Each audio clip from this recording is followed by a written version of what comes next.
ஒரு இலக்கிய கூட்டம் ஏற்பாடு பண்ணியிருக்கிறோம், நீங்கள் அவசியம் வந்து அதில் பேசணும் அப்படின்னு கேட்டுக்கிட்டார் ஒருத்தர். வேணாங்க, 4 பேருக்கு முன்னாடி வந்து நிற்கிறதுனா எனக்கு ரொம்ப கூச்சமாக இருக்கும் அப்படின்னாரு இவர். ஏன் சார் இன்னமும் குழந்த மாதிரி கூச்சப்படுறீங்களே அப்படின்னார் அவர். அவரை ஒரு மாதிரியாக சமாளித்து அனுப்பி வச்சுட்டு அதுக்கப்புறம் அதை பற்றி இவர் யோசித்து பார்த்துருக்கார். சில நிபுணர்கள் எழுதியிருக்கிறத படித்தும் பார்த்துருக்கிறார். மனோதத்துவ நிபுணர்கள் என்ன சொல்கிறாங்க தெரியுமா? 10லேருந்து 20% குழந்தைகள் பிறக்கிறப்பவே கூச்ச சுபாவம் கொண்டதாக தான் இருக்குதாம். ஒரு தாத்தா தன்னோட பேர பிள்ளைய ஆசையாக கூப்பிடுறார் விளையாட்டு காட்ட, அதை அழுதுகிட்டு ஓடி போகுது. ஒரு அம்மா தன்னோட பிள்ளைய பள்ளிக்கூடத்தில் சேர்க்கறதுக்காக கூப்பிட்டுக்கிட்டு போகிறாங்க. அந்த புள்ள அம்மாவோட முந்தானையில் ஒளிஞ்சிக்கிட்டு வெளில வரமாட்டேங்குது. இவங்களெல்லாம் எப்படி சமாளிக்கிறது? குழந்தைகளோட கூச்ச சுபாவத்தை போக்குறது எப்படி? இதுக்கு நிபுணர்கள் சில யோசனைகளை சொல்லியிருக்கிறாங்க. மற்றவங்களுக்கு முன்னாடி என் பையனுக்கு கூச்சம் ரொம்ப அதிகம் சார், மற்றவங்க பார்த்தா ரொம்ப வெக்கப்படுறான், இப்படி சொல்கிற அப்பாக்கள் உண்டு. என் பையன் புது மனுஷால பார்த்தா அட்டையாக ஒட்டிக்குவான் சார் அப்படின்னு சொல்கிற அப்பாக்களும் உண்டு. இப்படிலாம் குழந்தைகளுக்கு வந்து முத்திரை குத்துறது ரொம்ப தப்பான். புதுசாக யாராவது வீட்டுக்கு வந்தால் குழந்தை தானாக தன்னோட கூச்சத்தையும் பயத்தையும் போக்கிக்கிட்டு சகஜமாக மாறி வர்றதுக்கு வாய்ப்பு கொடுக்கணுமா. ஒரு கூட்டத்துக்கோ அல்லது சொந்தக்காரங்க கல்யாணத்துக்கோ குழந்தைய அழைச்சிட்டு போகிறீங்க, அங்கே போய் கட்டாயப்படுத்தி குழந்தைய மற்றவங்க கிட்ட பேச சொல்லக்கூடாது. சில சமயம் குழந்தை தானாக தன்னுடைய கூச்ச சுபாவத்தை விட்டு பேசுகிறதுக்கு முன் வந்தால் அதை பாராட்டணும். குழந்தை கலகலப்பு இல்லாமல் மௌனமாக இருந்ததுன்னா அதையும் கண்டுக்கக்கூடாது. குழந்தை பேச ஆரம்பித்தா அதை ஆர்வத்தோடு கவனிக்க தெரியணும். கலந்து உரையாடுற பழக்கத்தை வீட்லேயே ஆரம்பிக்கலாம். கேட்டதுக்கு பதில் சொல் அப்படின்னு நீங்கள் அதிகாரம் பண்ணிகிட்டு இருக்கக்கூடாது. அது வந்து குழந்தைக்கு பேசுகிற சந்தர்ப்பத்தை குறைச்சிருமா. இப்போ நாம் அதிகாரம் பண்ணால் கேலி செய்கிற பழக்கம் குழந்தைகளை வந்து ரொம்ப பாதிச்சிருமா. பெரியவங்களானதுக்கு அப்புறமும் சில பேர் கூச்சத்தோடவும் பயத்தோடவும் இருக்கிறதுக்கு இதுதான் காரணம். சின்ன வயசில் அவங்கெல்லாம் ஏதாவது கேலிக்கு ஆளாகி இருப்பாங்க. 2வது குழந்தை மூத்த குழந்தைய வந்து கேலிக்கு ஆளாகிற சந்தர்ப்பங்களை கண்டு கேலி பண்ணினா அது இளம் நெஞ்சங்களை விட்டு நீங்கிறதே இல்லையா.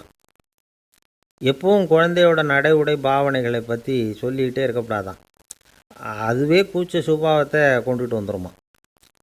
அப்பா எங்கேன்னு யாராவது கேட்டால் இது மாதிரி இன்ன காரியத்துக்காக வெளியில் போயிருக்கார், இத்தனை மணிக்கு திரும்பி வருவார் அப்படின்னு சொல்கிற அளவுக்கு குழந்தைகளை வந்து பழக்கப்படுத்தி வைக்கணும். ஃபோன்லேயே யாராவது விசாரித்தா கூட இது மாதிரி பதில் சொல்லு அப்படின்னு சொல்லணும். சின்ன சின்ன மீட்டிங்கில் 4 வார்த்தை பேச தயார் பண்ணலாம். ஒரு கடையிலையோ அல்லது ஹோட்டல்லையோ ஏதாவது விவரம் கேட்கணும்னா உங்கள் குழந்தைய தைரியமாக அனுப்புங்க. குழந்தைகள் பணிவாகவும் பொறுமையாகவும் விவரம் கேட்குறப்போ கூச்ச சுபாவம் தானாக போயிடும்.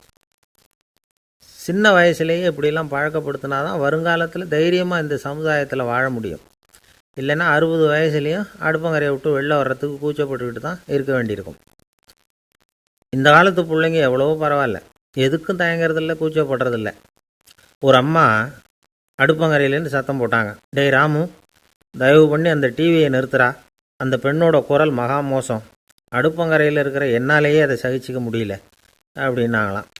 உடனே பையன் கொஞ்சம் கூட தயங்காமல் பதில் சொல்கிறான், அம்மா, இந்த குரல் டிவியிலேருந்து வரல, எதிர்த்த விட்டு மாமி தான் இங்கே வந்திருக்கிறாங்க, அவங்க தான் இப்போ என்னோட பேசிக்கிட்டு இருக்கிறாங்க அப்படின்னு. நான் ஒரு காடு, நல்ல மரம்லாம் செழிச்சு இருந்தது.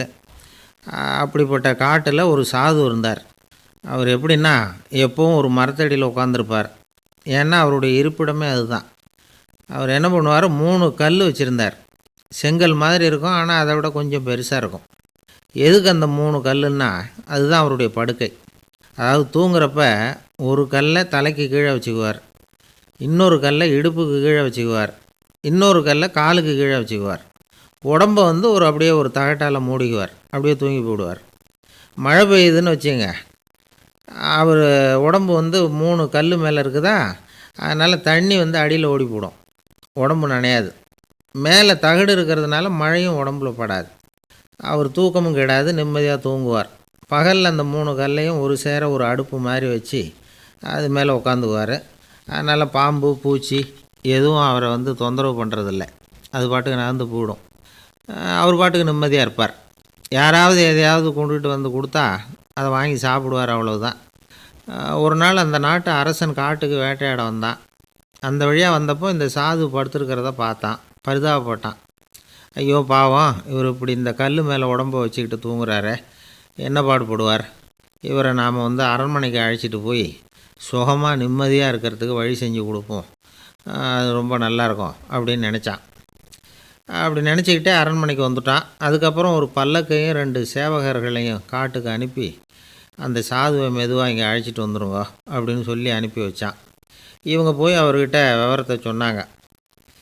எனக்கு என்னத்துக்கு அரண்மனை வாசம் அப்படின்னார். இருந்தாலும் மன்னர் உத்தரவு, நீங்கள் அவசியம் வரணும் அப்படின்னாங்க இவங்க.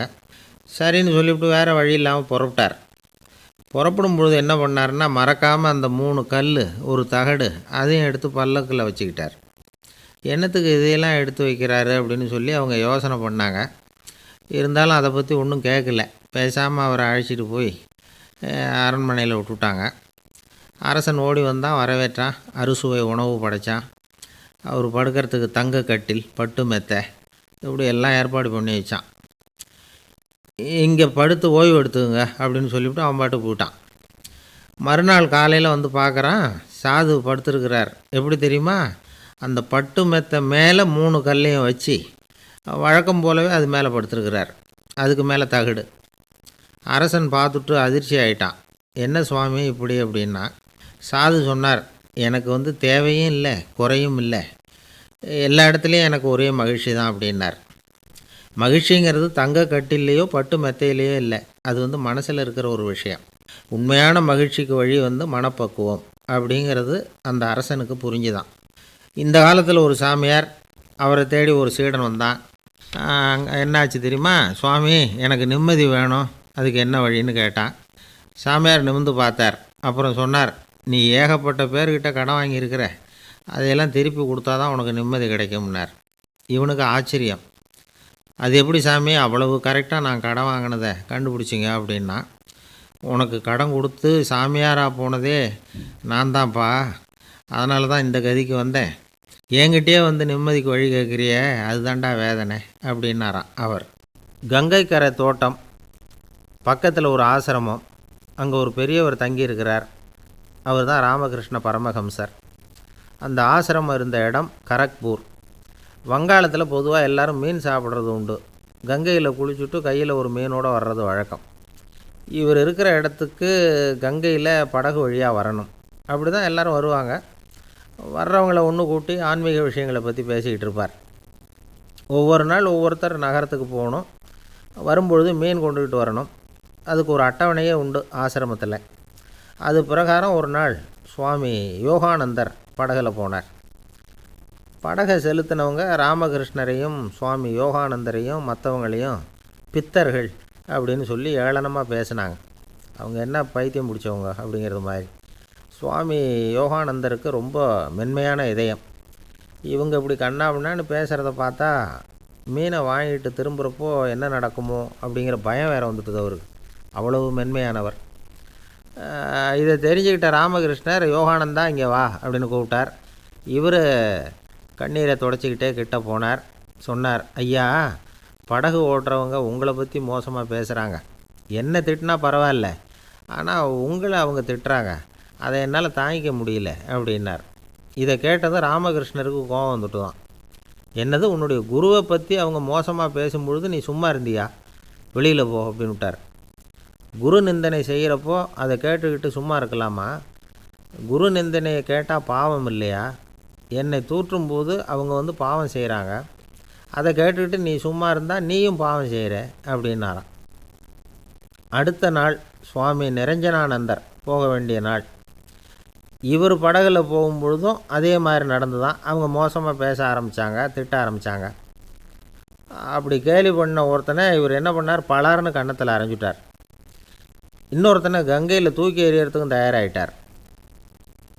அதுக்கப்புறம் அவங்க யாரும் வாயை திறக்கலை. மீன் வாங்கிட்டு வர்றப்பவும் படகுல ஒரே அமைதி. அவ்வளவு பயம் அவங்களுக்கு. ராமகிருஷ்ணர் கூப்பிட்டு விசாரித்தார் என்ன நடந்ததுன்னு.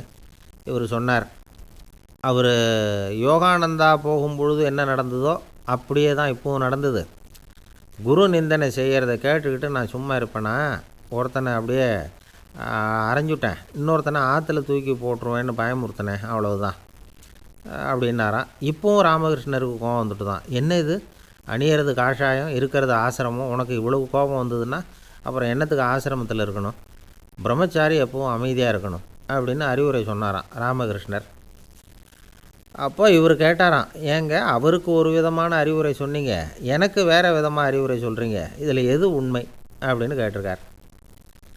இதுக்கு ராமகிருஷ்ணர் சொன்ன பதில் என்னென்னா, அட அசடே, சக்கரத்தில் காற்று அதிகமாக இருந்தால் குறைக்கணும், குறைச்சலாக இருந்தால் கூட்டணும்.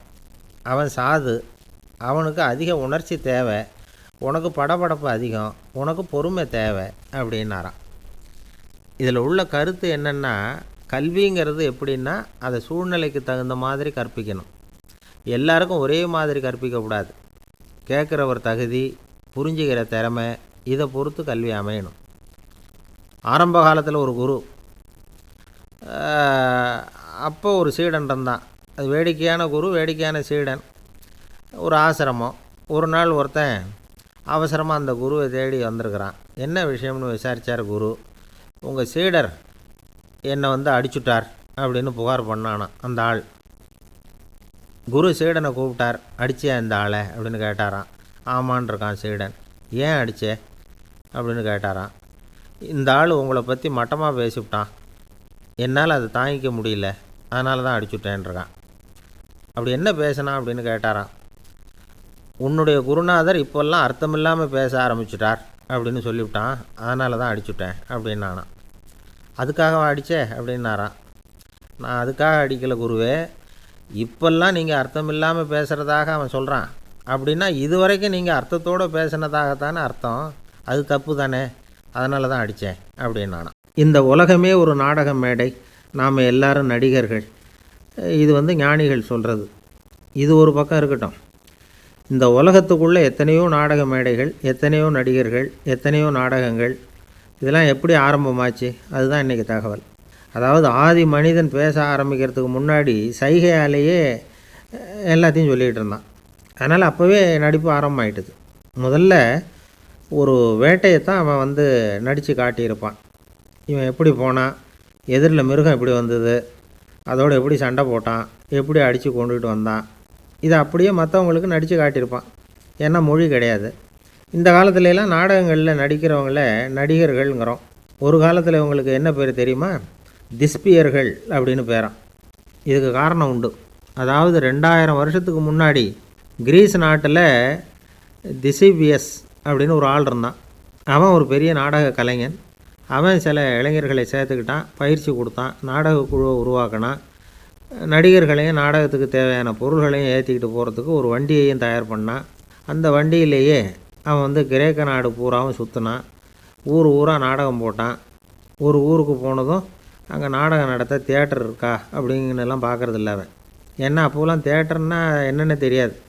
நாடகம்னா அதை ஒரு மூடிய கொட்டைக்குள்ளே தான் நடத்தணுங்கிறது அப்போ யாருக்குமே தோணலை. இந்த வண்டி போகும், அதுவே ஒரு பகுதி அப்படியே ஒரு மேடை மாதிரி விரிச்சிக்கும்.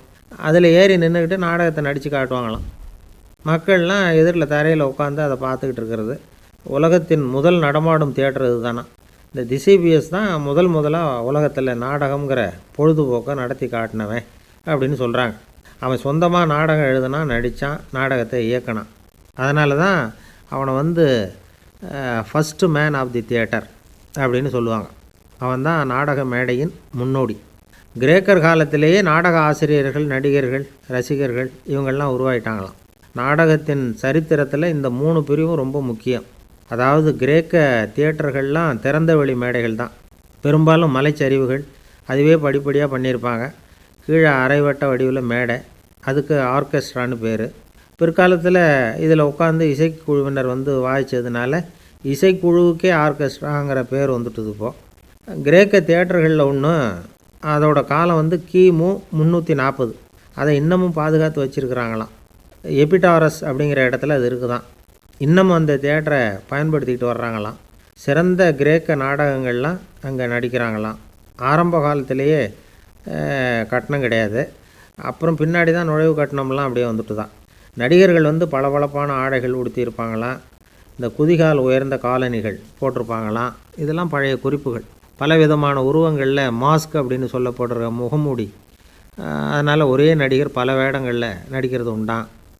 ஆரம்பத்தில் பெண் நடிகர்கள் கிடையாது, எல்லாம் ஆண் நடிகர்கள் தான். ரோமானியர்கள் தான் முதல் நிரந்தர நாடக மேடையை கட்டினவங்க. அதுதான் முதல் தியேட்டர்.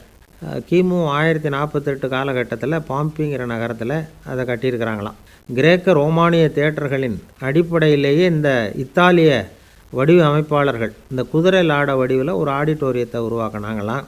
இப்படி அதை பற்றி நிறைய தகவல் இருக்குது. 1576 லண்டனில் இந்த வின்ஸ்பர்ரி, அப்புறம் இந்த பில்ட்ஸில், அப்புறம் ஜேம்ஸ் இப்படிங்கிறவர் முயற்சியால் தான் இங்கிலாந்தில் முதல் தியேட்டர் உருவாச்சான். அப்படி ஒருத்தர் இருந்தாராம். உலக நாடக மேடையின் வரலாறு இதுதான். அதாவது இப்போல்லாம் அறிவியல் வளர்ச்சி அதிகமாகிட்டுது, திரைப்படம் தொலைக்காட்சி எல்லாம் வந்தாச்சு. ஒவ்வொரு வீடுமே ஒரு குட்டி தியேட்டர் மாதிரி ஆகிட்டுது. தொலைக்காட்சி முன்னாடி உட்காந்தா எழுந்திரிக்கவே மனசு வர்றதில்லை. ஒரு அம்மா ஒரு மனோதத்துவ டாக்டரை தேடிட்டு வந்தாங்களாம் இந்த காலத்தில். டாக்டர், எங்கள் வீட்டுக்காரர் எப்போ பார்த்தாலும் டிவி முன்னாடி உட்காந்துக்கிட்டு அதையே வெறிச்சு பார்த்துக்கிட்டு இருக்கிறார், உத்து பார்த்துக்கிட்டு இருக்கார், எனக்கு சந்தேகமாக இருக்குன்னாங்களாம். இது மனக்கோளாறு இல்லைங்க, ஆர்வக்கோளாறு, அவ்வளவுதான், இதுக்காக பயப்படாதீங்கன்னாரான் டாக்டர். அப்படி இல்லை டாக்டர், டிவி ஓடும் பொழுது நாம் எல்லாம் அதை பார்க்குறோம் சரி, ஆனால் அவர் அப்படி இல்லை, டிவியை நிறுத்தினதுக்கு அப்புறமும் அதையே உத்து பார்த்துக்கிட்டு உட்காந்துருக்கிறார், அதனால தான் சந்தேகப்பட்டு உங்ககிட்ட வந்தேன் அப்படின்னாங்களாம். என்னுடைய நண்பர் ஒருத்தர் ஆழ்ந்த சிந்தனையில் இருந்தார். என்ன யோசனை பண்ணுறீங்கன்னு கேட்டேன். தலைவர் ஆகணும்னு பார்க்குறேன், அதுதான் என்ன வழின்னு யோசிச்சுக்கிட்டு இருக்கேன்னார். நான் கூட அது மாதிரி யோசித்து பார்த்தேன், அதுக்கப்புறம் அந்த யோசனையை கை விட்டுட்டேன் அப்படின்னோம். ஏன்னு கேட்டார். அதுக்கான தகுதிகள் நமக்கு இல்லைங்கிறது புரியுது. அது நமக்கு புரியறத விட நம்ம விட மற்றவங்களுக்கு நல்லா புரிஞ்சு போச்சு, அதனால் பேசாமல் கம்முன்னு இருந்துடுறது தான் நல்லது அப்படின்னோம். தலைவர் ஆகிறதுக்கு தகுதிகள் வேறு உண்டோ அப்படின்னு கேட்டார். அவர் யதார்த்தமாக தான் கேட்குறார். நாங்கள் உடனே எங்ககிட்ட இருந்த ஒரு புஸ்தகத்தை எடுத்து அவர்கிட்ட கொடுத்தோம். படித்து பாருங்கன்னு. தலைவர் ஆகிறதுக்கு என்ன வழி அப்படிங்கிறத பற்றி அதில் போட்டிருக்கிறாங்க. முதல் வழி என்ன தெரியுமா? ஒரு 4 பேர் முன்னாடி, இல்லைன்னா ஒரு கூட்டத்துக்கு முன்னாடி நீங்கள் பேச போகிறீங்க. அப்போ எப்படி ஆரம்பிக்கணும்னா, உண்மையான புகழ்ச்சி, நேர்மையான பாராட்டு, இதோடு ஆரம்பிக்கணும். எடுத்ததுமே அது சரியில்லை இது சரியில்லைன்னு பேசிகிட்டு இருக்கக்கூடாது. மக்களை பார்த்து நீங்கள் தான் தப்பு பண்ணிவிட்டீங்க அப்படின்னு நேரடியாக சொல்லக்கூடாது. தவறு இருந்தாலும் அதை மறைமுகமாக ஏதாவது கதை சொல்லி அதிலிருந்து அவங்க புரிஞ்சுக்கிற மாதிரி செய்யணும். அடுத்தவங்க பண்ண தப்பு என்னன்னு அலசறதுக்கு முன்னாடி நீங்கள் பண்ணின தப்பு என்னங்கிறத பற்றியே பேசுங்க. எதுக்கும் நேரடியாக உத்தரவு போட்டுக்கிட்டு இருக்கக்கூடாது. இதை நீங்கள் செய்யணும் அப்படின்னு சொல்கிறதுக்கு பதிலாக நீங்கள் இப்படி செஞ்சால் எப்படி இருக்கும் அப்படின்னு கேள்வி மாதிரி கேட்கணுமா. இப்படி கேட்டால் அது உத்தரவு மாதிரி தெரியாதான். அடுத்தவங்க மரியாதையை காப்பாற்றுறது மாதிரி பேசணுமா. உங்கள் பேச்சு இன்னொருத்தரை அவமானப்படுத்துறது மாதிரி இருக்கக்கூடாதான். ஏண்டா இவங்ககிட்ட போய் மாட்டிக்கிட்டோம்னு யாரும் நினச்சிடக்கூடாது. ஒவ்வொரு சின்ன வளர்ச்சியையும் பாராட்டணும். வெற்றி சாதாரணமாக இருந்தாலும் பாராட்டாமல் இருந்துடக்கூடாது. பாராட்டும் பொழுது தாராளமாக இருக்கணும். குறை சொல்லும் பொழுது கவனமாக இருக்கணும். வாய்க்கு வந்தபடி பேசிவிட்டா அதுக்கப்புறம் வகையாக மாட்டிக்கிட்டு முழிக்க வேண்டியிருக்கும். நீங்கள் பேசுகிறது இன்னொருத்தருக்கு ஒரு கௌரவத்தையும் மரியாதையும் உண்டு பண்ணுறது மாதிரி இருக்கணும். நீங்கள் பேசுகிறது அடுத்தவங்களுக்கு இருக்கிற கொஞ்ச நெஞ்ச மரியாதையும் எடுத்து விடுறது மாதிரி இருக்கக்கூடாது. உங்கள் பேச்சை கேட்டால் கேட்குறவங்களுக்கு ஒரு ஊக்கம் வரணும், உற்சாகம் வரணும். தவறு எதுவாக இருந்தாலும் அதை சுலபமாக திருத்திக்கலாம், சரி பண்ணிக்கலாங்கிறது மாதிரி இருக்கணும் உங்கள் பேச்சு. அடுத்தவங்களை சந்தோஷப்படுத்துங்க. உங்கள் யோசனையை கேட்டு நடந்துக்கிறதுனால அந்த சந்தோஷம் அவங்களுக்கு கிடைக்கணும். இந்த தகுதியெல்லாம் உங்ககிட்ட இருந்தால் நீங்கள் ஒரு சிறந்த தலைவராகலாம் அப்படின்னு அந்த புஸ்தகத்தில் போட்டிருக்கு. இந்த காலத்தில் தலைவர் ஆகிறதுக்கு வேறு சில தகுதிகள்லாம் கூட தேவைப்படுது. ஒரு புள்ள தன்னுடைய அப்பா கிட்ட, அப்பா உன்ன மாதிரியே நானும் அரசியலில் சேரணும், தலைவர் ஆகணும்னு ஆசைப்படுறேன், இன்னையிலேருந்து எனக்கு அரசியல் பாடம் கற்றுக் கொடு அப்படின்னு கேட்டிருக்கான். அவரும் சரின்னு சொல்லிவிட்டு ஒரு பெரிய ஏணியை எடுத்துகிட்டு வந்தாரான். ஒரு செவுத்தில் சாத்தினார். இந்த ஏணியில் ஏறி உயர போய் அங்கே பரன் மேலே இருக்கிற ஒரு புத்தகத்தை எடுத்துகிட்டு வாடான் இருக்கார் மகனை பார்த்து. அப்பா, ஏணி ரொம்ப உயரமாக இருக்குது, நீ ஜாக்கிரதையாக இதை பிடிச்சிக்கோ, நான் ஏறி போகிறேன் அப்படின்னு நான் பையன். பயப்படாத, நான் பார்த்துக்கிறேன்னார் அப்பா. பையன் ஏணியில் ஏறினா உச்சிக்கு போனதும் அப்பா கையை எடுத்துட்டார். ஏணி அப்படியே சரிஞ்சுட்டுது. பையன் பொத்துன்னு கீழே விழுந்துட்டான். இடுப்பை பிடிச்சிக்கிட்டே எழுந்திரிச்சான். என்னப்பா இது, இப்படி என்னை ஏற விட்டுட்டு கையை விட்டுட்டியே, இப்படி கைவிடலாமா அப்படின்னு கத்தியிருக்கான். அப்பா நிதானமாக சொன்னாராம், அவசரப்படாதேப்பா, அரசியலில் இதுதான் முதல் பாடம், பெத்த அப்பனாக இருந்தாலும் அவனை நம்பாதே அப்படின்னு உபதேசம் பண்ண ஆரம்பித்தாராம். ஒரே ஒரு ஊரில் ஒரு ராஜா இருந்தார். அவர் பேரில் மக்களுக்கு ரொம்ப மரியாதை. அவ்வளவு நல்லா ஆட்சி புரிஞ்சுக்கிட்டு வந்தார். அவருக்கு வயசாகிட்டுது. அதனால் ஒரு நாள் அமைச்சரை கூப்பிட்டார். இதை பாருங்கள், எனக்கு வயசாகிட்டுது, அதனால் இந்த அரச பொறுப்பையெல்லாம் நீங்கள் ஏற்றுக்குங்க அப்படின்னார். அதுக்கப்புறம் ராணியை கூப்பிட்டார். வா, நாம் இனிமேல் இங்கே இருக்க வேணாம், காட்டுக்கு போய் தவம் பண்ணலாம் அப்படின்னு கூப்பிட்டார். இந்த செய்தி மக்களுக்கு அறிவிக்கப்பட்டது. மக்கள் உடனே கூட்டம் கூட்டமாக அரண்மனைக்கு வர ஆரம்பிச்சிட்டாங்க. மன்னரை போய் பார்க்குறாங்க. அரசே, தாங்கள் எங்களுக்கு தந்தை மாதிரி. நீங்கள் காட்டுக்கு போயிட்டால் நாங்கள்லாம் இங்கே எப்படி இருக்க முடியும்? எங்களுக்கெல்லாம் எந்த துன்பமும் இல்லாமல் பார்த்துக்கிட்டு வர்றீங்க. இது மாதிரியான ஒரு அரசாட்சி இல்லைன்னா மக்கள் வாழ்ந்து என்ன பயன் அப்படின்னாங்க. இருந்தாலும் என்ன பண்ணுறது, வயசாயிட்ட காரணத்தினால இந்த முடிவுக்கு வர வேண்டியிருக்குது அப்படின்னாராம் ராஜா. அப்படின்னா நீங்கள் காட்டுக்கு போக வேணாம், நாங்கள் போகிறோம். நாங்கள் அங்கே போய் தவம் பண்ணுறோம், வழிபாடு பண்ணுறோம். கடவுள் வருவார், அவர்கிட்ட வரம் வாங்கிட்டு வந்துடுறோம் அப்படின்னாங்களாம். அப்படி சொல்லிவிட்டு உடனே எல்லோரும் காட்டுக்கு போனாங்க. நாட்டு மக்கள் எல்லாரும் ஒட்டு மொத்தமாக காட்டில் உட்காந்துக்கிட்டு தவம் பண்ணுறதை பார்த்தார் கடவுள். உடனே புறப்பட்டு வந்தார். எல்லோரும் இப்படி உட்காந்துருக்குறீங்களே, என்ன வேணும் உங்களுக்கு அப்படின்னு கேட்டார். உடனே மக்கள் எல்லாரும் ஒரு குரலில் சொன்னாங்க, சுவாமி, எங்கள் மன்னன் ரொம்ப நாளைக்கு நல்லபடியாக இருக்கணும். அவர் மகிழ்ச்சியாகவும் உடல் நலத்தோடும் இருந்தால் தான் நாங்கள் அமைதியாக வாழ முடியும் அப்படின்னாங்க. சரி, அதுக்கு என்ன செய்யணும் அப்படின்னார் ஆண்டவன். எங்கள் மன்னருக்கு இன்னும் ஒரு 100 வருஷம் ஆயுளை கொடுங்க அப்படின்னாங்க. அவ்வளவுதானே, சரி அப்படியே ஆகட்டும் அப்படின்னு சொல்லிவிட்டு ஆண்டவன் போயிட்டார். மக்கள் மகிழ்ச்சியோடு திரும்பி வந்தாங்க. மன்னா, கடவுள் வரம் கொடுத்துட்டார், நீங்கள் 100 வருஷம் வாழ போகிறீங்க அப்படின்னாங்க. இதை கேட்டதும் ராணி ராஜாவை வணங்கி, நான் தவம் செய்ய போகிறேன் அப்படின்னு புறப்பட்டாங்க. உடனே மக்கள் என்ன நினச்சாங்க தெரியுமா? ஐயோ, நாம் ராஜாவுக்கு மட்டும்தானே நீண்ட ஆயுள் வேணும்னு வரம் வாங்கினோம், ராணிக்கு வாங்கலையே, அதுதான் கோபத்தில் புறப்பட்டாங்க போல இருக்கு அப்படின்னு நினச்சி வருத்தப்பட்டாங்க. ஆனால் ராணி நினச்சது அது இல்லை. ராணி போய் தவம் பண்ணாங்க, கடவுள் காட்சி கொடுத்தார். இவங்க கேட்குறாங்க, சுவாமி, ராஜாவுக்கு மட்டும் 100 வருஷம் ஆயுள்னு வரம் கொடுத்துட்டீங்க, அப்படின்னா குடிமக்களும் 100 வருஷம் இருக்கணும். இப்படிப்பட்ட குடிமக்கள் இல்லைன்னா அப்படிப்பட்ட அரசன் இருந்து என்ன பிரயோஜனம் அப்படின்னாங்களாம். ஆண்டவன் பார்த்தார். சரி, அவங்களும் 100 வருஷம் வாழ்வாங்க, அது மட்டும் இல்லை, நீயும் 100 ஆண்டு காலம் வாழ வரமளிக்கிறேன் அப்படின்னு சொல்லிவிட்டு மறைஞ்சிட்டார். இதில் ஆண்டவன் வர்றதும் மறையிறதும் முக்கியம் இல்லை.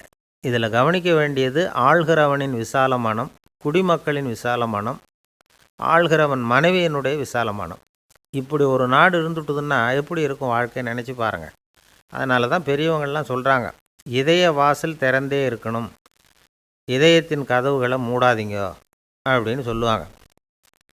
என்கிட்ட ஒருத்தர் சொன்னார், என்னுடைய இதய வாசல் எப்பவும் திறந்தே தான் இருக்குதுன்னார். எதனால் அப்படி சொல்கிறீங்க அப்படின்னு கேட்டோம்.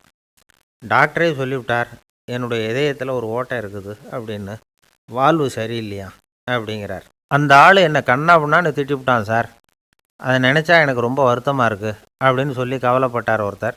இதில் கவலைப்படுறதுக்கு என்ன இருக்குது அப்படின்னார் ஒரு பெரியவர். அவர் ஒரு மகான். என்ன சார் இப்படி சொல்கிறீங்க, ஒருத்தர் நம்ம பார்த்து திட்டுனா வருத்தமாக இருக்காதா அப்படின்னார். அது எப்படி வருத்தமாக இருக்கும், திட்டுறதுங்கிறது என்ன, அது வெறும் சத்தம் தானே அப்படின்னார் அந்த பெரியவர். நம்ம ஆளுக்கு தலையை பிச்சுக்கலாம் போல் இருந்தது. இருக்காது அப்படின்னா நமக்கே அப்படி தானே தோணுது. அந்த பெரியவர் சொல்கிறது ரொம்ப பெரிய விஷயம். அதை நாம் புரிஞ்சிக்க முயற்சி பண்ணலாம்னா நடைமுறை வாழ்க்கைக்கு அது ஒத்து வர்றது மாதிரி தெரிய மாட்டேங்குது.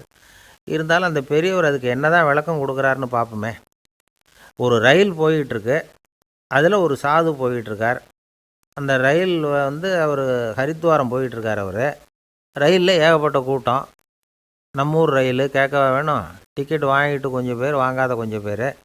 அது என்னத்துக்கு அனாவசியமாக டிக்கெட் அப்படிங்கிற நினப்பில் பாதி பேர். இந்த கூட்டத்துக்கு மத்தியில் அந்த சாதுவும் போயிட்டுருக்கிறார். உட்கார்றதுக்காக இருந்த இடத்துல ஒரு ஆள் படுத்துருக்கிறான், கொஞ்சம் முரட்டு ஆசாமி. அவன் கால் பக்கத்தில் கொஞ்சோண்டு இடம் பாக்கி இருந்தது. அந்த இடத்துல இந்த சாது உட்காந்துருந்தார். மெதுவாக உட்காந்துக்கிட்டார் போய். ஆனால் அந்த ஆள் ராத்திரி பூரா இவரை காலால் உதச்சிக்கிட்டே இருக்கிறான். அது இவருக்கு ரொம்ப அவமானமாக பட்டுது. அதனால் துக்கம் ஏற்பட்டுது. இருந்தாலும் அதை ஒரு மாதிரியாக சகிச்சுக்கிட்டே இவர் சேர்ந்தார். பொழுது விடிஞ்சுது. அந்த சாது ஹரித்வார் சேர்ந்தார். அங்கே ஒரு பெரிய ஞானியை சந்தித்தார். ராத்திரி ரயிலில் அந்த ஆள் உதைச்சதையும் அதனால் தனக்கு ஏற்பட்ட துக்கத்தையும் இந்த சாது அந்த ஞானிகிட்ட சொன்னார். சொல்லிவிட்டு, ஏன் சுவாமி, எனக்கு துக்கம் ஏற்பட்டதே அது தப்பா அப்படின்னு கேட்டார். தவறு தான்னார் அந்த ஞானி. உனக்கு இன்னமும் தேக அபிமானம் போகலைங்கிறது தான் அது காட்டுது. அஷ்டாவக்கிரர் என்ன சொல்கிறார் தெரியுமா? உண்மையான ஞானி யாராவது தன்னை வந்தனை செய்தால் அதற்காக சந்தோஷப்பட மாட்டார், யாராவது நிந்தனை செய்தால் அதற்காக வருத்தப்பட மாட்டார் அப்படின்னு சொல்கிறார். நிந்தனைங்கிறது ஒரு ஒலி தான். தேகாபிமானம் இருக்கிற வரைக்கும் இந்த ஒலி நம்மளை வேதனைப்படுத்தும். நான் தேகம் இல்லை, ஆத்மா அப்படிங்கிற நினைவு இருந்தால் இந்த ஒலி நம்மளை பாதிக்காது. மனு என்ன சொல்கிறார் தெரியுமா? ஒரு சாதகன் பாராட்டுதலை விஷம்னு நினச்சி பயப்படணும், அவமானத்தை அமிர்தம்னு நினச்சி சந்தோஷப்படணுங்கிறார். அவமானப்பட்டால் கவலைப்படாமல் எப்படி இருக்க முடியும் அப்படின்னு தான் நமக்கு தோணும். அதனால தான் நம்மளில் யாரும் இதுக்கு உதாரணமாக யாரையும் காட்ட முடியல. புத்தரையும் கபீரையும் உதாரணமாக காட்டுறாங்க. அவங்களுக்கெல்லாம் அவமானம் ஏற்பட்டப்போ கவலையே படலையாம். புத்தரை அவமானப்படுத்தணுங்கிறதுக்காக கௌசாம்பி ராணி ஒரு இளம் பெண்ணை கொலை பண்ணி சடலத்தை புத்தர் குடிசைக்கு முன்னாடி போட சொன்னார். போட்டாங்க. புத்தர் தான் அந்த பொண்ணை கெடுத்து கொலை பண்ணிவிட்டாருன்னு எல்லாரும் நினச்சாங்க. ஆனால் புத்தர் இதை பற்றி கவலையே படலை. அப்புறமா உண்மை தெரிஞ்சதும் புத்தர் புகழ் இன்னும் அதிகமாயிட்டு. ஒரு பெரிய சபையில் ஒரு மோசமான பொண்ணு நுழைஞ்சி தனக்கும் கபீருக்கும் சம்பந்தம் உண்டுன்னு சொன்னார். கபீர் கவலைப்படலை.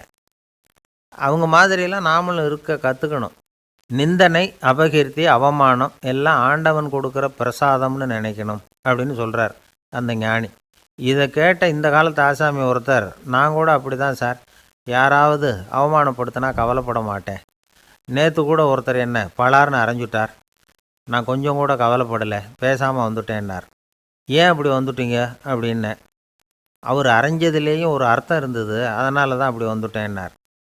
ஏன் அரைஞ்சாருன்னு கேட்டேன். 10 வருஷத்துக்கு முன்னாடி 15 ரூபா அவர்கிட்ட கடன் வாங்கினேன், அதை கேட்டு கேட்டு பார்த்துட்டு கடைசியாக தான் அரைஞ்சார் அப்படின்னார்.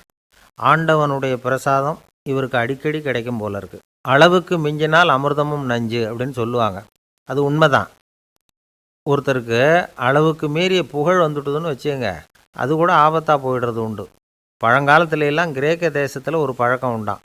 அதாவது யாராவது ஒருத்தரை நாடு கடத்தணும்னா அதுக்கு ஒரு வழி உண்டு. அதாவது ஒருத்தரை நாடு கடத்தணும்னு மக்கள் விரும்புகிறாங்கன்னு வச்சுங்களேன், அவர் பேரை ஒரு மண்பாண்ட ஓட்டுச்சில்லில் எழுதி அதை ஒரு குறிப்பிட்ட பொது இடத்துல போட்டுற வேண்டியது, அவ்வளவுதான்.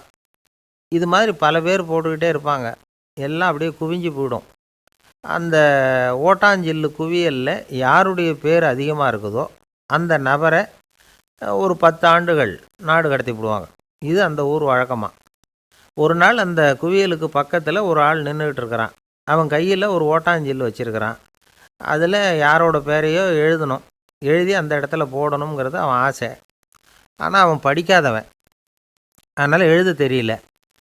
யாராவது அந்த வழியாக வர்றாங்களான்னு பார்த்துக்கிட்டே நின்றுக்கிட்டு இருந்தான். ஒரு பெரியவர் வந்துக்கிட்டு இருந்தார். அவர்கிட்ட ஓடினான். கையில் இருந்த மண்பாண்ட சில்லை கொடுத்தான். ஐயா, இதில் ஒரு பேர் எழுதி கொடுங்களேன்னா. அந்த பெரியவர் அதை வாங்கி கையில் வச்சுக்கிட்டு, என்ன பேர் எழுதணும் சொல்லு அப்படின்னா. இவன் சொன்னான், அரிஸ்டைடிஸ் அப்படின்னு எழுதுங்க அப்படின்னா. இதை கேட்டதும் அந்த பெரியவருக்கு அதிர்ச்சி. ஏன்னா அவர் தான் அரிஸ்டைடிஸ், தத்துவ மேதை அரிஸ்டைடிஸ் அவர். இருந்தாலும் நான் தான் அதுங்கிறத காட்டிக்காமல் அந்த ஆளுகிட்ட கேட்டார். அது சரிப்பா, அரிஸ்டைடிஸுங்கிற பேரை எழுத சொல்கிற, அவர் உனக்கு என்ன கெடுதல் பண்ணார், அவர் பேரை இதில் எழுத சொல்கிறியே அப்படின்னு கேட்டிருக்கார். அதுக்கு இவன் சொன்னானா, அவர் எனக்கு எந்த கெடுதலும் பண்ணலை, அவரை நான் பார்த்தது கூட இல்லை அப்படின்ட்டுருக்கான். அப்புறம் எதுக்காக அவரை நாடு கடத்தணும்னு நீ ஆசைப்படுற அப்படின்னு கேட்டிருக்கார். இப்போ அந்த ஆள் சொல்கிறான், அரிஸ்டைடஸை பற்றி எல்லாரும் பேசுகிறாங்க, அவர் ரொம்ப நல்லவர், அவர் ஒரு பெரிய அறிவாளிங்கிறாங்க, அவர் ஒரு பெரிய வள்ளல், பேரறிஞர், இப்படி எல்லாரும் சொல்கிறத கேட்டு கேட்டு எனக்கு ரொம்ப அலுத்து போயிட்டுது, அதனால தான் வெறுப்பாயிட்டேன் அப்படின்னு நானும். இதிலேருந்து என்ன தெரியுது? நாம் நல்லவனாக இருக்கிறதுல ஒன்றும் இடைஞ்சல் இல்லை. ஆனால் நம்மளை நல்லவன் நல்லவன் எல்லாரும் சொல்ல ஆரம்பிச்சிட்டாங்கன்னு வச்சுக்கோங்க, அப்போ இடைஞ்சல் ஆரம்பம்னு அர்த்தம்.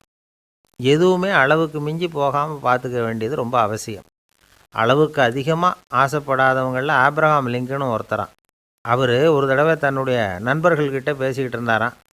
ஒருத்தர் கேட்டிருக்கார், ஒரு மனுஷனுக்கு கால்கள் வந்து எவ்வளோ உயரம் இருக்கணும் அப்படின்னு கேட்டாராம். இதுக்கு ஆபிரகாம் லிங்கன் சொன்னாராம், அது என்ன இடுப்புலேருந்து தரையை தொடுற அளவுக்கு உயரம் இருந்தால் போதும் அப்படின்னாராம். ஒருத்தரை பார்த்து உன்னுடைய நண்பர்கள் யார் அப்படின்னு ஒரு கேள்வி கேட்டு பாருங்க, கொஞ்சம் யோசித்து பதில் சொல்லுவாங்க. அவங்கக்கிட்டேயே உன்னுடைய எதிரிகள் யார் அப்படின்னு கேளுங்க, கடகடன்னு ஒப்பிச்சிருவாங்க. நம்ம மனசு இருக்க அது எப்படின்னா, நம்ம நண்பர்களை விட எதிரிகளை அது நல்லா ஞாபகத்தில் வச்சுக்கும். இது ஒரு ஆச்சரியமான உண்மை. உங்களால் நண்பர்களை மறந்துட முடியும், ஆனால் எதிரிகளை மறந்துட முடியாது. இது ஒரு வேடிக்கையான நிலைமை தான். அழகான தருணங்களை வந்து நாம் ஏன் மறந்துடுறோம்? இது இயற்கை. ஏன்னா நம்ம மனசு மலர்களை கவனிக்கிறதில்ல, அதில் இருக்கிற முள்ளை தான் கவனிக்குது. தன்னை காயப்படுத்துகிற எதையும் அது உடனே கண்டுகொள்ளுது. ஒரு தெளிந்த சிந்தனை உடைய மனசு மிக அழகாக உள்ள எல்லாத்தையும் கவனிக்கும். அது நன்றியுடன் உணரக்கூடிய எல்லாத்தையும் பார்த்து குறிச்சிக்கும். இப்படிப்பட்டவங்க வாழ்க்கை இயல்பாகவே நல்லா அமையும். அது ரொம்ப அபூர்வம்.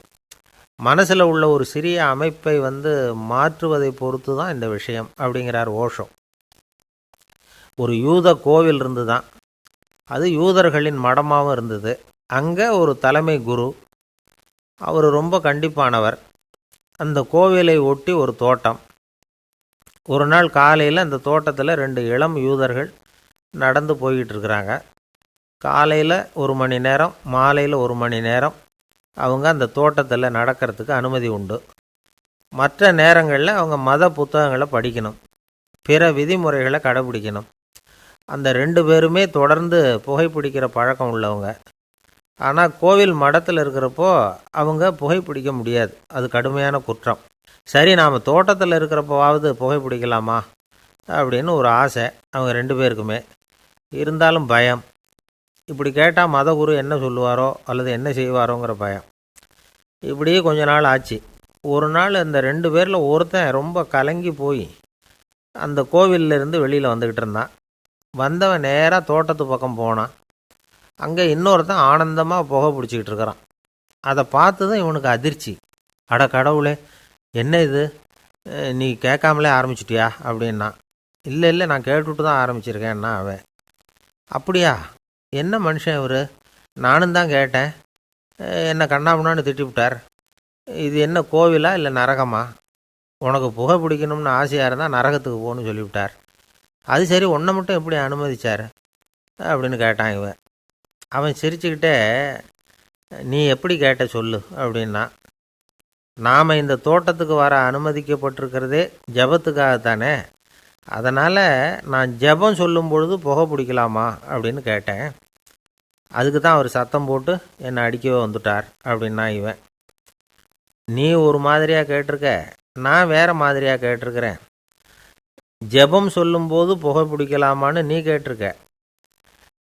ஐயா, புகை பிடிக்கும் பொழுது ஜபிக்கலாமா அப்படின்னு நான் கேட்டேன். அதில் தப்பு ஒன்றும் இல்லை அப்படின்னு பதில் சொல்லிட்டார் அப்படின்னா. ஒரு சிறிய மாற்றம்தான் அது மிகப்பெரிய மாறுதலை ஏற்படுத்தி விட்டது. மனசு நல்ல விதமாக சிந்திக்க ஆரம்பிச்சுட்டுதுன்னா மகிழ்ச்சிக்கு பஞ்சம் இல்லை. ஒரு கஞ்சன் ஆற்றுல விழுந்துட்டான், வெள்ளத்தில் தத்தளிச்சிக்கிட்டு இருக்கிறான். கரையில் நின்ன ஒருத்தர், உன் கையை கொண்டா இப்படி பிடிச்சி இழுத்து கரையில் சேர்த்து விட்றேன்னார். எதையும் கொடுத்து பழக்கம் இல்லாத அவன் கையையும் கொடுக்க மாட்டேன்னுட்டான். இவர் பார்த்தார், உன் கையை கொடுன்னு சொல்கிறதுக்கு பதிலாக நான் என் கையை கொடுக்குறேன் பிடிச்சிக்கோ அப்படின்னார். அவன் கப்புன்னு பிடிச்சிக்கிட்டான், இழுத்து கரையில் போட்டார். எது ரொம்பவும் கஷ்டமான காரியம் அப்படின்னு கேட்டார் ஒருத்தர். ஒருத்தருக்கு ஒருத்தர் சண்டை போடாமல் இருக்கிறது தான் ரொம்ப கஷ்டமான காரியம் அப்படின்னு தோணுது. ஒரு நாட்டுக்கும் இன்னொரு நாட்டுக்கும் சண்டை, நாட்டுக்குள்ளேயே ஒரு குரூப்புக்கும் இன்னொரு குரூப்புக்கும் சண்டை. ஏன் சண்டை போட்டுக்கிறீங்கன்னு கேட்டு பாருங்கள். நாங்கள் சமாதானத்துக்காக தான் சண்டை போட்டுக்கிறோம் அப்படிம்பாங்க. வாழறதுக்காக பிறந்த மனுஷன் லட்சியத்துக்காக உயிரை விட தயார் அப்படின்னு சொல்லிகிட்டு இருப்பான். அப்படி உயிரை விடுறவங்கள நாமளும் பாராட்டுவோம்.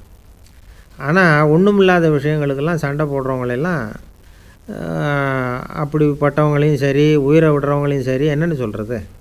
யுத்தங்களாலேயும் சண்டைகளாலேயும் நாம் அடையிறது என்னங்கிறது ஒரு பக்கம் இருக்கட்டும், இழக்கிறது என்ன தெரியுமா? ஏராளமான உயிர்கள். ரத்தம் சிந்துறதுக்கு நான் தயார் அப்படின்னு மார்தட்டி சொல்லலாம். ஆனால் ரத்தம் சிந்தினா உயிர் காத்துக்கிட்டு இருக்க தயார் இல்லை. அதாவது உயிர் நமக்காக காத்துக்கிட்டு இருக்க தயார் இல்லை. இழக்கிற ரத்தத்தை ஈடுகட்டினா தான் உயிரை காப்பாற்ற முடியும். அதனால் இது சம்மந்தமாக ஆராய்ச்சி செய்கிற கட்டாயம் ஏற்பட்டு போச்சு. அதோட விளைவாக புதுசாக ஒன்றை கண்டுபிடிச்சிருக்கிறாங்க. அதுதான் செயற்கை ரத்தப்பொடி. இப்போ இந்த திடீர் சாம்பார் பொடி, திடீர் ரசப்பொடி, திடீர் காப்பி பொடி இப்படிலாம் சொல்கிறோம்ல, அது மாதிரி இது திடீர் ரத்தப்பொடி. இஸ்ரேல் ஒரு சின்ன நாடு, மக்கள் தொகை குறைச்சல், அதோட போர்கள் வேறு. அதனால் காயம்பட்டவங்களை காப்பாற்றியே தீர வேண்டிய கட்டாயம். காப்பாற்றணும்னா ரத்த இழப்பை தடுக்கணும். அப்படின்னா உடனடியாக புது ரத்தம் செலுத்தி ஆகணும். திடீர்னு ரத்தம் வேணும்னா எங்கே போகிறது? அதுவும் கிடைக்கிற ரத்தம் சேர்கிற குரூப்பாக இருக்கணும். ஒரு வேடிக்கை பார்த்தீங்களா, நான் வேறு குரூப்பு நீ வேறு குரூப்புன்னு இவன் சண்டை போடுறான். இதில் அடிபட்டவனுக்கு ரத்தம் கொடுக்க போனால் அதுலேயும் அது வேறு வேறு குரூப்பாக இருக்குது. அது ரத்தமும் வேறு வேறு குரூப்புன்னு சொல்லிகிட்டு இருக்குது. எந்த குரூப்பு ரத்தம் வேணும், அது உடனடியாக கிடைக்கலன்னா என்ன பண்ணுறது? இப்படிப்பட்ட கஷ்டம்லாம் நமக்கு வந்துடுது. இதுக்காக தான் விஞ்ஞானிகள் இந்த ரத்த பொடியை கண்டுபிடிச்சிருக்கிறாங்க. அதாவது ஒரு ஆள் அடிபட்டு போட்டான்னு வச்சுங்களேன், அவனுக்கு ரத்தம் கிடைக்கல, உடனே என்ன பண்ணலாம்?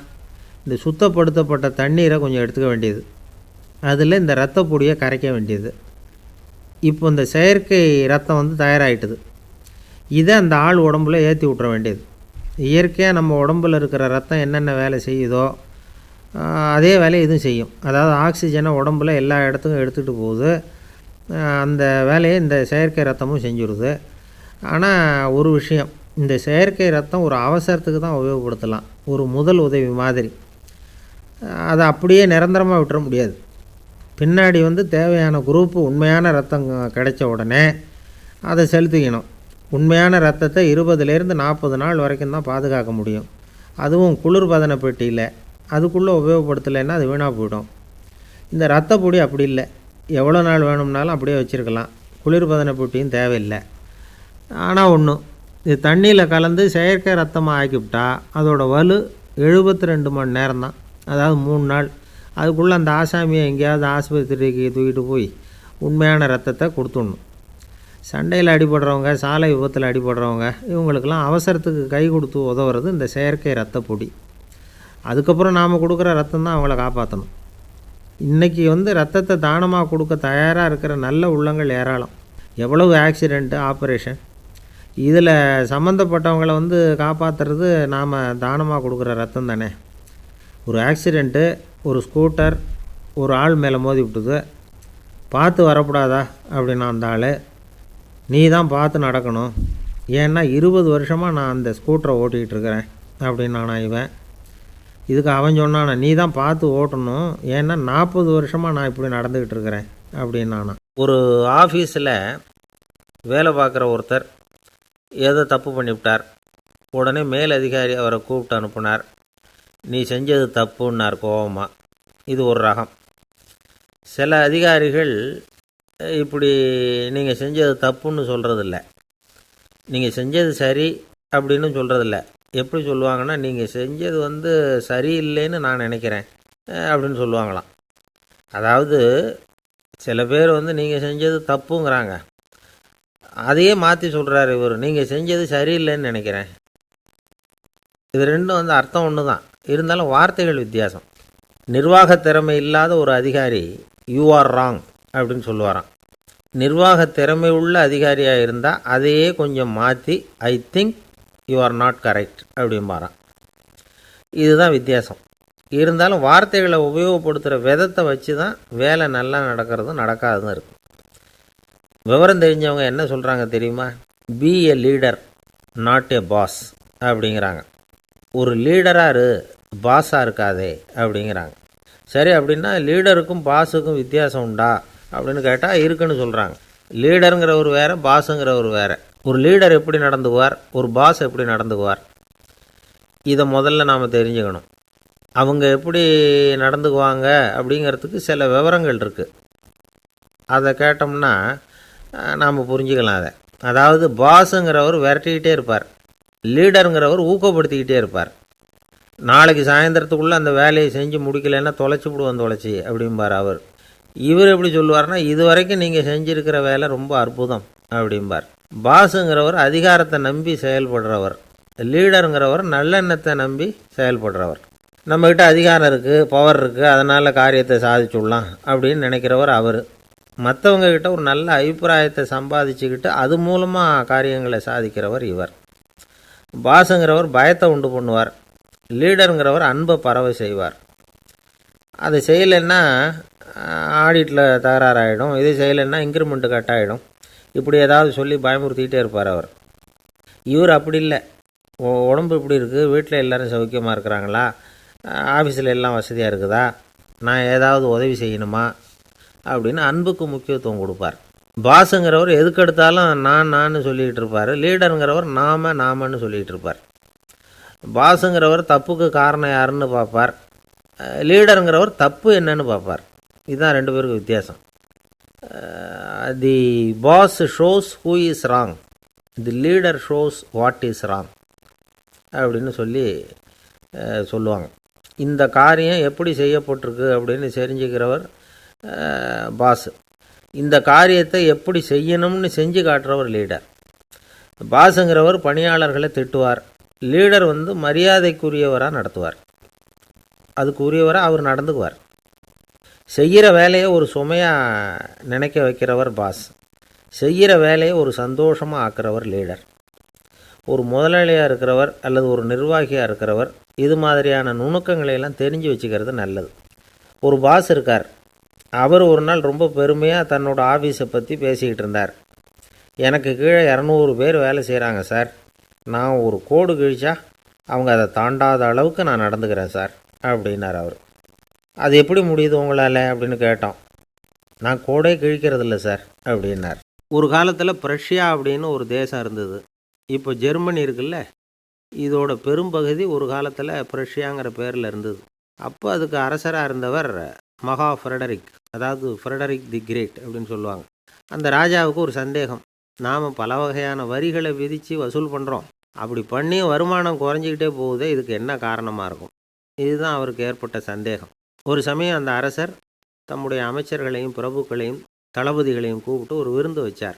விருந்து முடிஞ்சதும் அவங்கள பார்த்து இந்த சந்தேகத்தை கேட்டார். வரிகள் அதிகமாக விதித்து வருமானம் குறையறதுக்கு என்ன காரணம் அப்படின்னு கேட்டார். பல பேருக்கு இதுக்கு சரியாக பதில் சொல்ல தெரியல. அனுபவசாலியான ஒரு தளபதி எழுந்திரிச்சார். அரசே, அது எப்படிங்கிறத இப்போ உங்களுக்கு காட்டுறேன்னார். உடனே ஒரு பெரிய பனிக்கட்டி ஒன்றை தன்னுடைய கையில் எடுத்தார். அதை அப்படியும் எப்படியும் திருப்பி பார்த்தார். அப்புறம் அடுத்தவர்கிட்ட கொடுத்தார். அவரும் அதை அப்படியும் எப்படியும் திருப்பி பார்த்துட்டு அடுத்தபடியாக இருந்தவர்கிட்ட கொடுத்தார். இப்படியே இதை ஒவ்வொருத்தராக பார்த்துட்டு ஒவ்வொரு கையாக மாறி கடைசியில் மன்னர் கைக்கு போய் சேர்ந்தது. மன்னர் கைக்கு அந்த பனிக்கட்டி போய் சேர்ந்தப்போ அது கொஞ்சம் கொஞ்சமாக உருகி ஒரு பட்டாணி கடலை சைஸுக்கு ஆகிட்டுது. மன்னர் யோசனை பண்ணார். வரி அதிகமாக போட்டாலும் வந்து சேர்றது குறைவாக இருக்கிறதுக்கு என்ன காரணம் அப்படிங்கிறது அவருக்கு புரிஞ்சு போச்சு. காலம்தான் மாறிட்டு இருக்கே தவிர இந்த கையூட்டு வாங்குகிற பழக்கம் மாறினதாக தெரியல. இன்னொரு ராஜா இருந்தார். அவர் தன்னுடைய ராஜாங்கத்தில் லஞ்ச ஊழலே சுத்தமாக இருக்கக்கூடாது அப்படின்னு நினச்சார். அவர்கிட்ட பல்வேறு துறைகளுக்கும் பொறுப்பாக இருந்த பல பேரும் ரொம்ப சுத்தமாகவும் நேர்மையாகவும் இருந்தாங்க. ஒரே ஒருத்தர் மட்டும் எல்லார்கிட்டையும் லஞ்சம் வாங்கிட்டே இருந்தார். அவரை வேறு துறைகளுக்கு மாற்றி பார்த்தாரு. அந்த ராஜா என்னென்னமோ பண்ணி பார்க்குறாரு. எந்த வேலையை கொடுத்தாலும் அதுலேயும் லஞ்சம் வாங்கிறதுக்கு ஒரு வழியை உண்டு பண்ணிக்குவார் அந்த ஆள். ராஜாவுக்கு இது ஒரு பெரிய தலைவலியாக போட்டுது. இவர் என்ன பண்ணுறது, இவருக்கு என்ன வேலையை கொடுக்கறது, கொஞ்சம் கூட லஞ்சம் வாங்கிறதுக்கு சான்ஸே இல்லாத ஒரு வேலையை கொடுக்கணும் அப்படின்னு திட்டம் போட்டார்.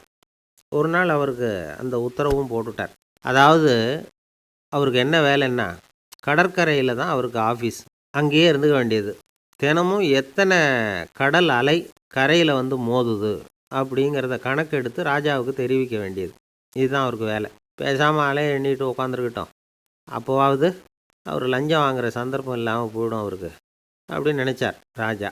இந்த ஆள் கடற்கரைக்கு போய் டியூட்டியில் ஜாயின் பண்ணிக்கிட்டார். ஒரே மாதத்தில் அங்கே சொந்தமாக ஒரு பிரம்மாண்டமான மாளிகை கட்டிவிட்டார். ராஜாவுக்கு இது பெரிய ஆச்சரியமாக போச்சு. அலையை என்ற வேலையில் அந்த ஆள் எப்படி பணம் சம்பாதிச்சார் அப்படின்னு விசாரித்து பார்த்தார் அக்கம் பக்கத்தில். அந்த ஆள் என்ன பண்ணியிருக்கிறாருன்னா, கடற்கரையில் போய் பொறுப்பு ஏற்றுக்கிட்ட உடனே அங்கே இருந்த மீனவர்கள்கிட்ட எல்லாம் இந்த கரையில் ஒரு நாளில் மோதுகிற அலைகள் எத்தனை அப்படின்னு கேட்டிருக்காரு. அது எப்படிங்க தெரியும்னு இருக்காங்க அவங்க.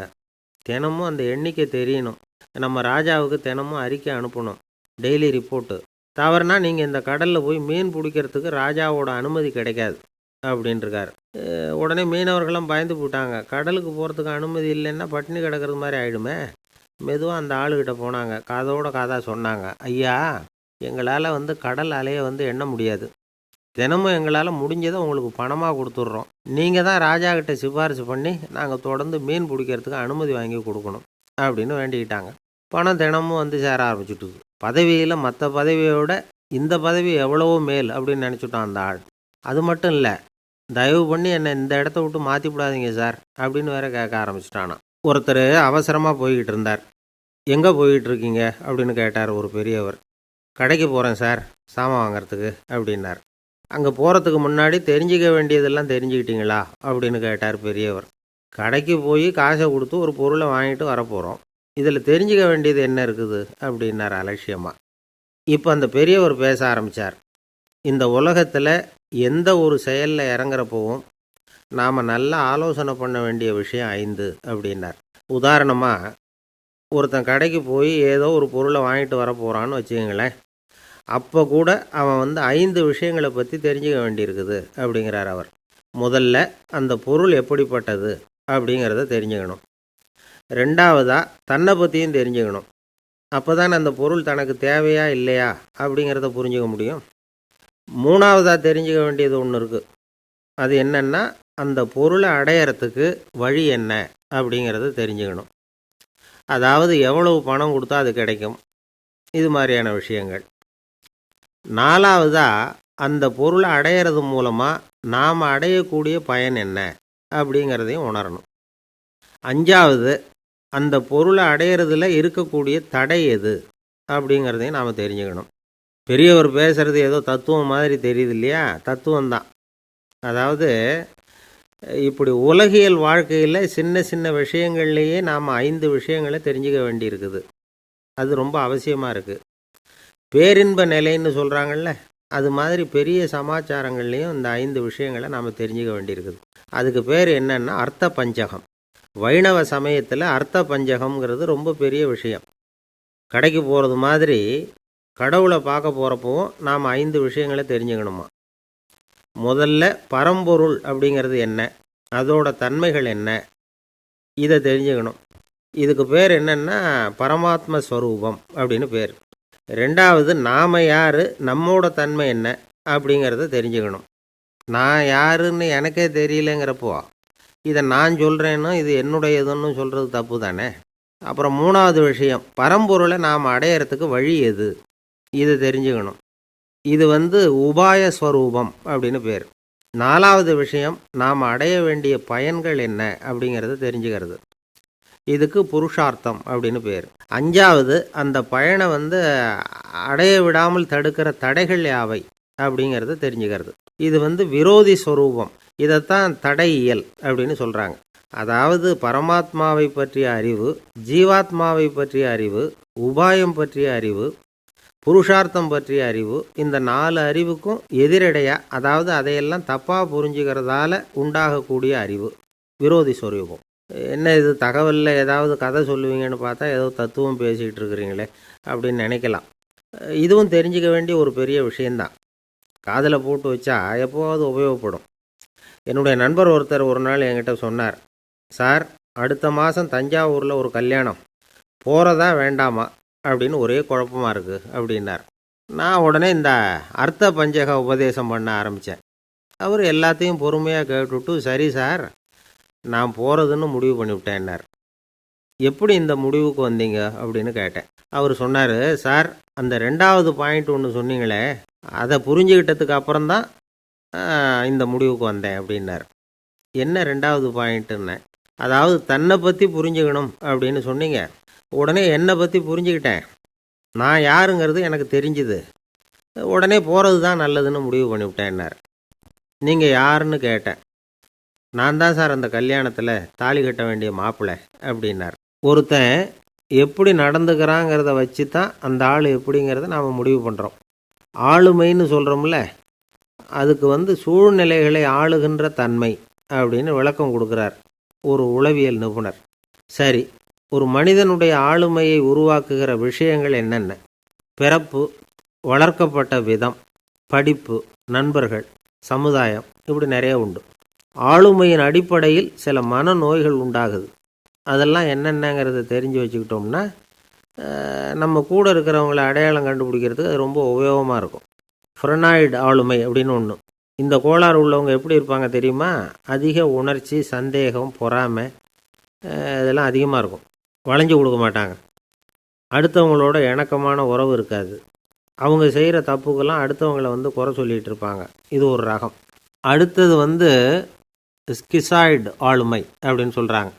இந்த கோளாறு உள்ளவங்க அடுத்தவங்களோட பழக கூச்சப்படுவாங்க. சின்ன வயசுலேயே இது ஆரம்பமாயிடுது. பகல் கனவுலேயே சஞ்சரிப்பாங்க. அவங்களுடைய விரோதம், கோபம் இதை கூட வெளியில் காட்டிக்க முடியாமல் இருப்பாங்க. இவங்களுக்கு அகமுகம், பிரச்சனைகள்லேருந்து ஒதுங்கி எதுலேயும் ஈடுபாடு இல்லாதவங்களாக இருப்பாங்க. இப்படி ஒரு ரகம்.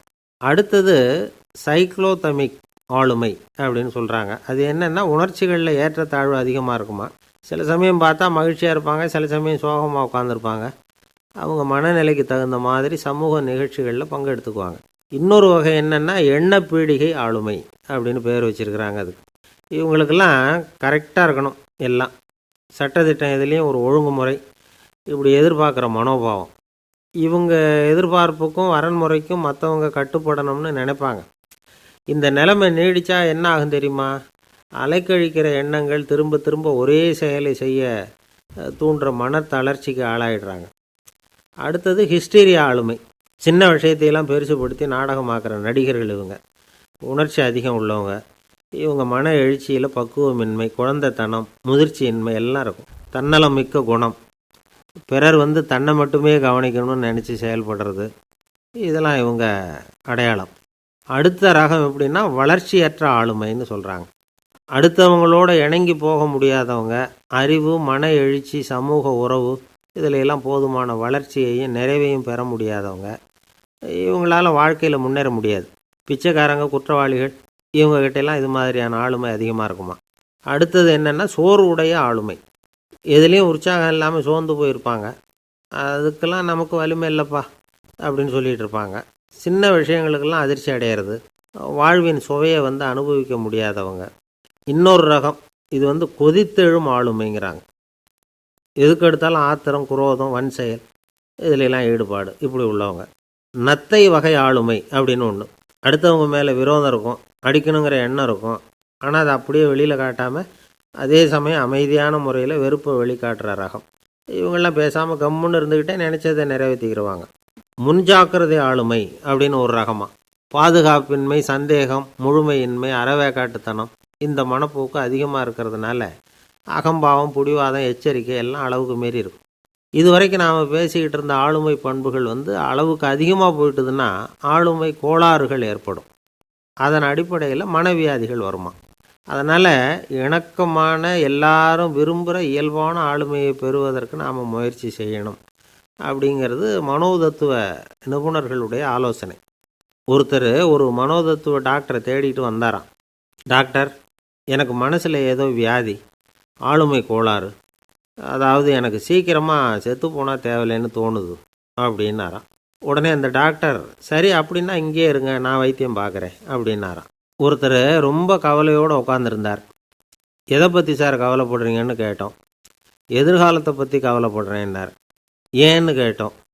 என்ன பண்ணுறதுன்னே தெரியல சார், எதிர்காலம் ஒரே இருட்டாக இருக்குது, பாதையே புரியலன்னார். இன்றைக்கி நம்ம இளைஞர்கள் பல பேருக்கு எதிர்காலம் இருட்டாக தான் தெரியுது. அவங்கெல்லாம் இந்த கதையை கொஞ்சம் கேட்கணும். ஒரு மலை அடிவாரத்தில் ஒரு சின்ன கிராமம். அந்த மலை ரொம்ப உயரமானது. அடர்த்தியாக செடி, கொடிகள், மரங்கள் அதில் மண்டி கிடக்குது. பகல் வேளையில் இருட்டாக தான் இருக்கும், அவ்வளோ அடர்த்தி. அந்த மலை உச்சியில் ஒரு கோவில்.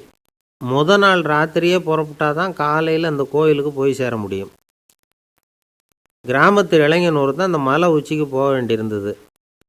கையில் ஒரு விளக்கை எடுத்துக்கிட்டு நாள் ராத்திரியே புறப்பட்டான். புறப்பட்டு போனவன் கிராமத்து எல்லையிலேயே நின்றுட்டான். ஏன் தெரியுமா? அவன் கையில் இருந்த விளக்கோட வெளிச்சம் 10 அடி தூரத்துக்கு தான் தெரியுது. அது வரைக்கும் தான் பாதை தெளிவாக இருக்குது. அதுக்கு அப்பாலெல்லாம் ஒரே இருட்டாக இருக்குது, பாதை புரியல. இவன் யோசனை பண்ணி பார்த்தான். மனசுக்குள்ள ஒரு சந்தேகம். 10 அடி தூரம் தானே வெளிச்சம் தெரியுது, அப்படின்னா நாம் 10 அடி தூரம் தானே போக முடியும். அதுக்கும் அந்தாண்ட ஒரே இருட்டாக இருக்குது, அதில் எப்படி நாம் நடந்து போகிறது? நாம் ரொம்ப தூரம் நடந்து போய் ஆகணுமே, அப்படிப்பட்ட நினப்பெல்லாம் அவனுக்கு வந்துவிட்டுது. இதுதான் அவன் மனசில் ஏற்பட்ட தயக்கம். இப்படி யோசிச்சுக்கிட்டே அந்த இளம் ஆசாமி புறப்பட்ட இடத்துலையே நின்றுக்கிட்டு இருக்கிறான். அந்த சமயத்தில் ஒரு வயசான பெரியவர் அந்த பக்கமாக வந்தார். அவர் கையில் இதை விட சின்னதாக ஒரு விளக்கு வச்சுருந்தார். அது எப்படின்னா, அது ஒரு 5 அடி தூரத்துக்கு தான் வெளிச்சம் காட்டுது. அவ்வளவு சின்ன விளக்கு. அவரும் மலை உச்சிக்கு போகிறதுக்காக தான் வந்துக்கிட்டு இருக்கிறார். அவரை பார்த்து இவன் கேட்டான், என்ன பெரியவரே, இவ்வளவு சின்ன விளக்கை வச்சுக்கிட்டு அவ்வளவு தூரத்துக்கு எப்படி மலையேற போகிறீங்க அப்படின்னு கேட்டான். நீ ஏன் இப்படி தயங்கிட்டே நிற்கிறேன்னு கேட்டார் பெரியவர்.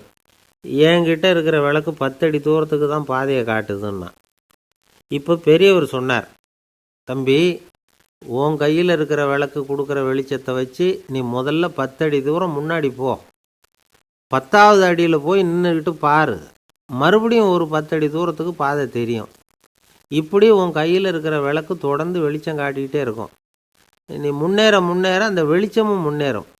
அதனால் எத்தனை கிலோமீட்டர் தூரம் வேணும்னாலும் நீ இந்த 10 அடி தூரம் வெளிச்சத்தை வச்சுக்கிட்டே நீ போயிடலாம், புறப்படு அப்படின்னார். இப்போ தான் அந்த பெரியவர் சொன்னது இளைஞனுக்கு பளிச்சுன்னு புரிஞ்சுதான். உடனே உற்சாகமாக புறப்பட்டான், உச்சிக்கு போய் சேர்ந்தான். இந்த கதையிலேருந்து நாம் புரிஞ்சிக்க வேண்டியது என்ன தெரியுமா? நீண்ட கால திட்டம் ஒன்று போடும் பொழுது நமக்கு முன்னாடி இருக்கிறத மறந்துவிட்டு மனசை போட்டு குழப்பிக்க கூடாது. உங்கள் கையில் என்ன இருக்கோ அதுலேயே உங்கள் எதிர்காலம் மறைஞ்சிருக்குது. கண் முன்னாடி தெரியறத வச்சு ஆரம்பிங்க, போக போக வழி தானாக புலப்படும் அப்படிங்கிறார் ஒரு பெரியவர். பெரிய பயணங்களையெல்லாம் இப்படி தான் நடத்த வேண்டியிருக்கும். ஒவ்வொரு அடியாக எடுத்து வச்சா ஓடி போய் சேர்ந்து விடலாம். மலைச்சி போய் நின்றுட்டா நின்றுக்கிட்டே இருக்க வேண்டியது தான். நம்ம ஆள்லாம் ரொம்ப மோசமாக இருக்கிறாங்க. ஒருத்தன் அப்படி தான் நீண்ட தூர பிரயாணம் ஒன்று புறப்பட்டான். ரயில் போய்கிட்டே இருந்தது. கொஞ்சம் தூரம் போச்சு, பாதி வழியில் கையில் வச்சுருந்த டிக்கெட்டை காற்றுல விட்டுட்டான். ஐயோ, என் டிக்கெட்டு போயிட்டுதே அப்படின்னு கத்த ஆரம்பிச்சிட்டான். பக்கத்தில் இருந்த பெரியவர் அவனை பார்த்து பரிதாபப்பட்டு, கவலைப்படாத தம்பி, போனால் போகுது, வேறு டிக்கெட் வாங்கிக்கலாம் அப்படின்னு ஆறுதல் சொன்னார். அதுக்கு அவன் சொல்கிறான், சார், நான் அதுக்காக அழலை, அந்த டிக்கெட்டு கிடைச்சா தானே நான் எந்த ஊருக்கு போகணுங்கிறது எனக்கு தெரியும் அப்படிங்கிறான்.